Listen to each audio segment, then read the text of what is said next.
sa lahat ng mga bago naming mga classmates, feeling ko, makakasundo ko. My gosh. Kasi mostly naman sa kanila, nakikita ko na sa AOSXC. Pero feeling ko yung magiging ka-close ko, una, I think it's gonna be Josh and Elijah. Kasi sila yung madalas naming ka-scene. Si Josh, funny din siya. Lalo pag nag-i-English siya, hindi namin minsan maintindihan. Si Elijah naman, na-amaze kami sa kanya. So, minsan pinapag-acting namin siya sa harap. Si Sean, kung i-describe ko siya, guys, tahimik siya. Tahimik si Sean. Or, we don't know. And, medyo seryoso. I am curious kung anong magiging personality niya after namin talaga magkakapagsama-sama and after nang ma-involve sa mga kakulitan namin.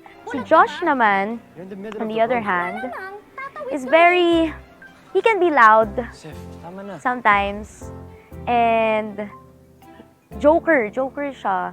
Nakakainis. Pag nakikita ko din yung mukha niya, parang,